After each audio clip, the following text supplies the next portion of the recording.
Viewers, the latest news about Ethiopia, Amhara, and Tigray region is that because according to several reliable sources, heavy wars going on many fronts in Amhara, Afar, and Tigray region. And the reports received today about the ongoing fighting between Ethiopian National Defense Force, its allies, and Tigray Defense Force that I will share with you in this video. First, today, reports have been received from several sources that the war between Afar forces and Tigray Defense Force has intensified in Abala on the Afar Tigray border. And heavy fighting is currently underway in Abala and its sides, and Ethiopian National Defense Force soldiers are also present in this fight with Afar forces. With reports of heavy financial losses as well as many casualties are also being received from the ongoing fighting in Abala. And according to reports, drones are also playing a heavy role in this fight, which poses the risk of further losses. But no side has yet claimed victory over the ongoing fight in Abala. But on the other hand, fighting is also going on in northern Gondar and western Tigray, which is now spreading to many more areas. And no more reports were received about the ongoing fighting in western Tigray and northern Gondar.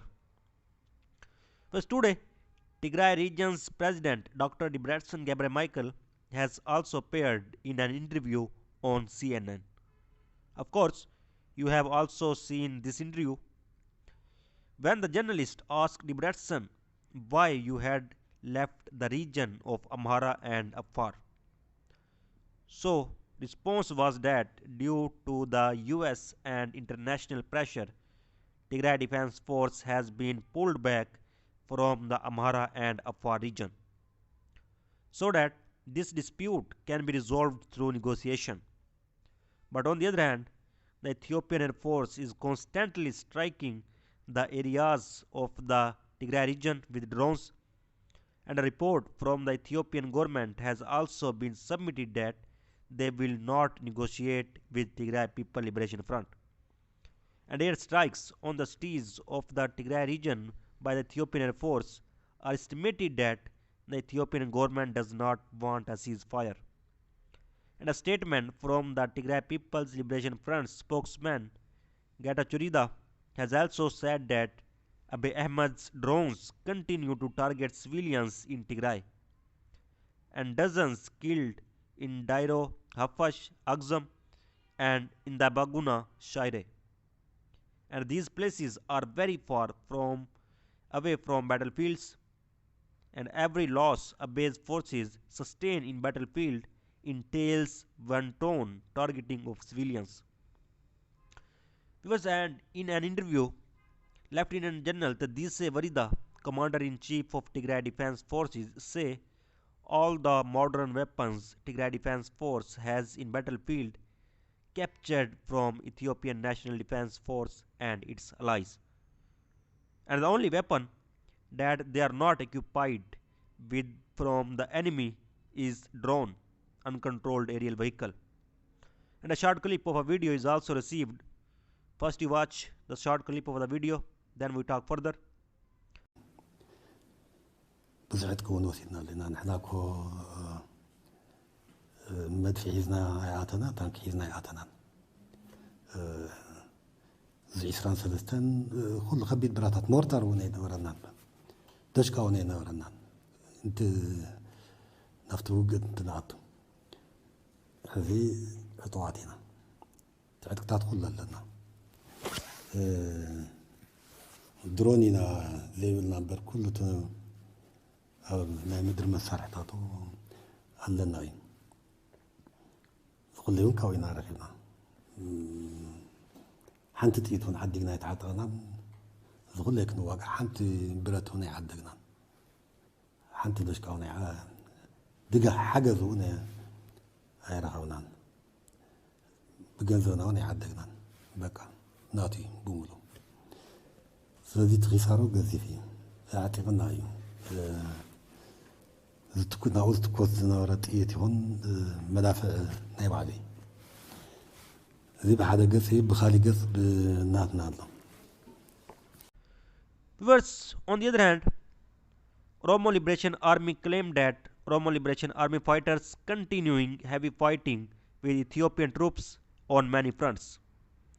And Oromo Liberation Army says heavy fighting has broken out in Guji province, particularly in the Nagila area of Burana and North Shiva. And according to the Ethiopian government, Ethiopian military is engaged in fight with Oromo Liberation Army in Oromia region. However, fighting in Oromia between government forces and the Oromo Liberation Army is reported to be continuing. And from many sources, reports received that Major General Bilesium captured by Oromo Liberation Army in recent fighting in Oromia region. But so far, no any confirmed report received about it. Well, reportedly, Ethiopia has lifted a 5-month suspension of the Norwegian refugee consuls at work after it cleared the organizations of allegations of spreading misinformation. The government ordered the NRC along with Medicine Sans to stop work for 3 months in July, including operations in the Tigray conflict zone.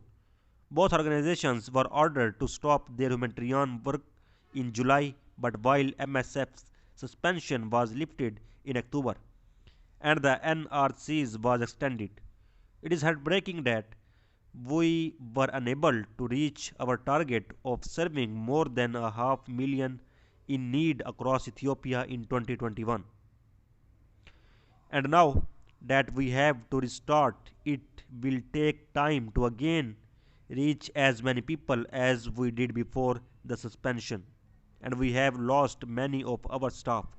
And we urgently need permits for our international staff to return, and we need to be able to pay our suppliers. And said NRC said it was given a strict warning from the government our future advocacy on humanitarian needs, and NRC had been providing food, clean water, shelter, education, and legal help to 25,000 people when it was ordered to suspend its operations. And at the time, the UN called the bans dangerous and said Ethiopia needed evidence to back up its claim that the aid groups were spreading misinformation. And MSF was banned in the Tigray, Gambela, Amhara, and Somali regions, along with spreading misinformation. And the organization was accused of bringing in satellite communication equipment without authorization and not getting the correct permits for employees.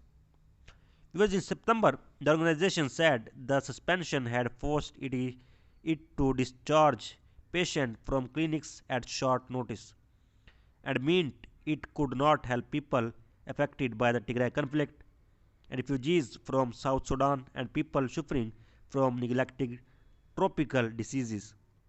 And MSF said that while the 3 months suspension had been lifted in late October, it had been difficult to restart operations. Although we are permitted to resume our work, it has not been possible to restart those medical programs mainly due to the current security situation and administrative obstacles, the spokesperson said. In November, MSF was forced to suspend work in some parts of the country for safety reasons. And despite the significant scale of humanitarian needs faced by the Ethiopian people in many regions of the country, MSF considered it difficult to restart and expand its response to address those needs.